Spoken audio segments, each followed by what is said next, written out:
Pulled a few primers out of the some spent 243 Winnie cases. What I want to do is I want to look at the consistency and uniformity of the depth, or if you want to call it the height, of these primers. These are CCI bench rest primers that I use in my 243 Winchester and 220 Swift. So that is 0.123, 123 thousandths of an inch.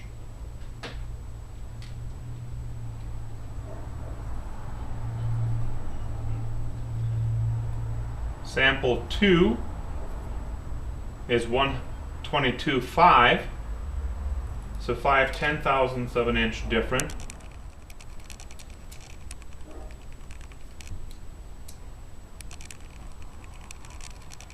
Sample 3 is the same, 122.5. So there's some variability in the depth of these primers. But what I really do like about them is, number one, they are very consistent on ignition. They seem to be giving me better consistency in the velocities I'm getting, that I'm achieving from the muzzle. Now, if you also remember, the depth of our primer pockets have been uniformed, very extremely uniformed, to 130, 130 thousandths of an inch. I really like to use the RCBS positive ram priming unit. I think that gives me the most consistent, uniform primer seating I can possibly have. Let me show you how this thing works. This looks like a normal die. We insert.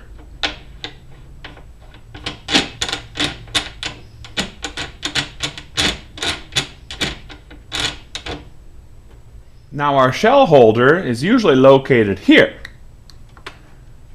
I'm removing it. This is the 243 Winchester shell holder.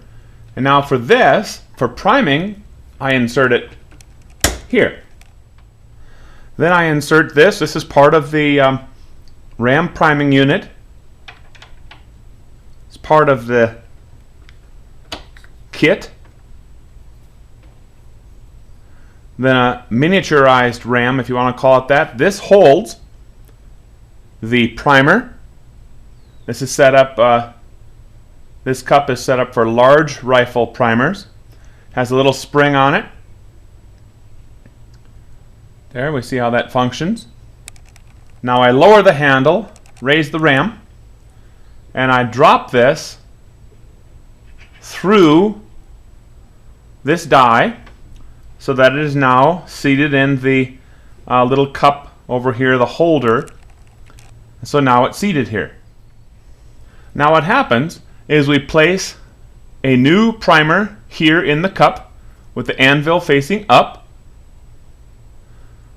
Then we lower the ram a little bit out of the way. Place a fully prepared case in here. And then as I lower the handle and raise the ram to its top position, now this is the most it can possibly move. What's happening is this little cup strikes the base or the head of the cartridge itself, of the case itself, and it moves out of the way like this.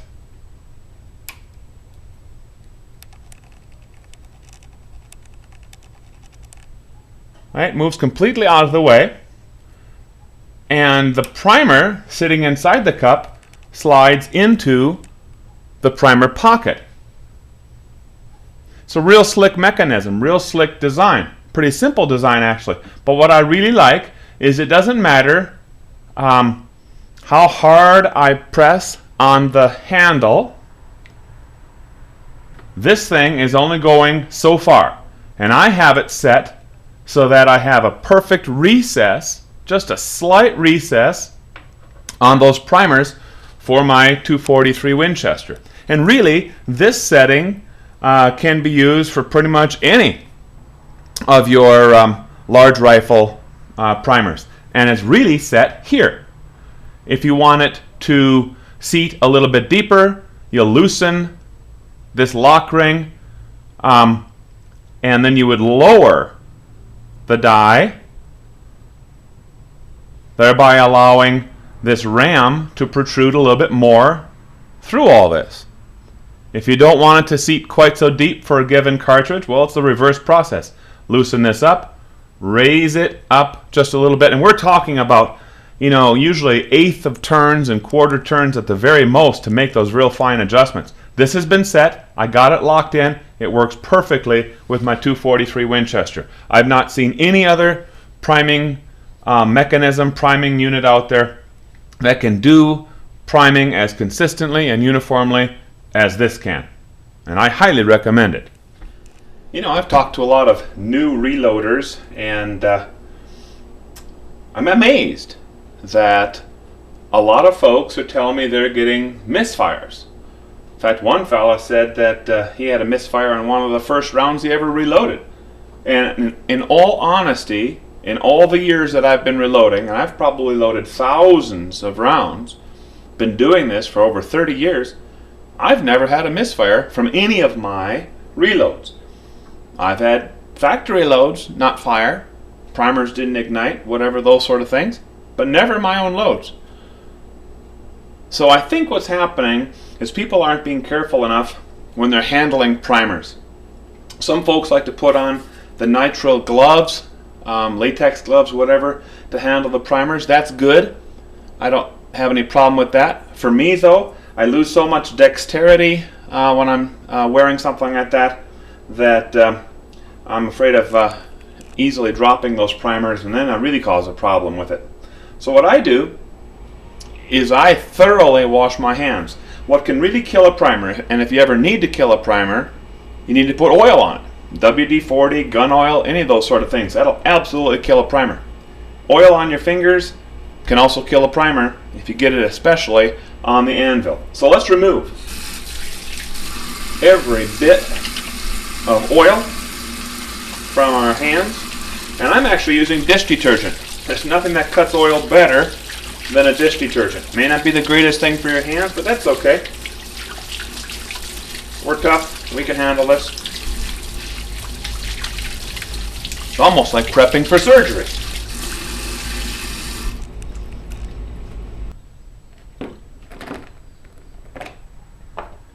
And we're going to prime these with these CCI BR2 large rifle bench rest primers. I really like these.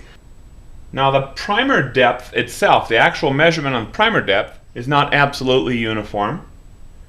But what I really like about these, and this is better than any other primer that I've tested, is the mixture that they're using. It seems extremely consistent and gives me some very consistent or very uniform velocities out of the muzzle. And I'm talking single digit standard deviations, even with my 220 Swift that's stepping out at almost 4,300 feet per second.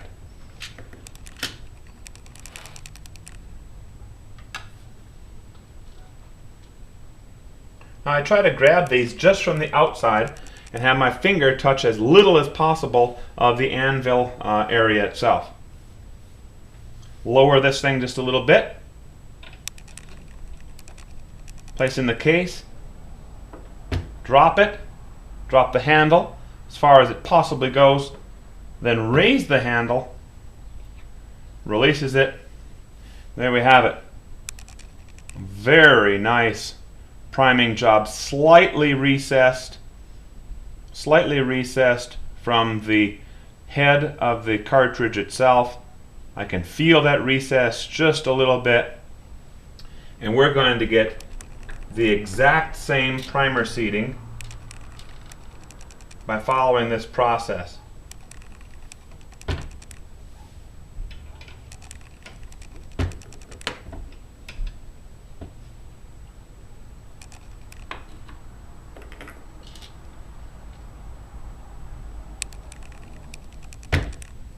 Sometimes I give it a little drop like this to make sure that the primer itself is seated fully in the cup and that it's not crooked or something like that.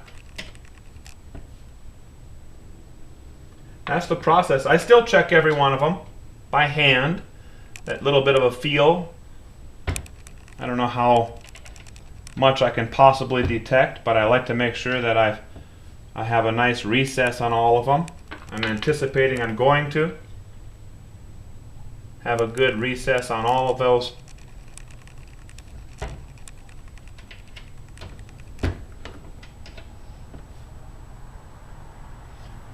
Remember, our primer pockets were uniformed to 130 thousandths of an inch. These primers are averaging right around 123, 124 thousandths of an inch. We have a little bit of a recess on it, probably a couple thousandths there. And we probably have a little bit of a gap, a couple thousandths between the top of the anvil and what I call the ceiling of the primer pocket. And that's okay, as long as it's all uniform. Then we can expect very consistent behavior, if you want to call it that, of our round.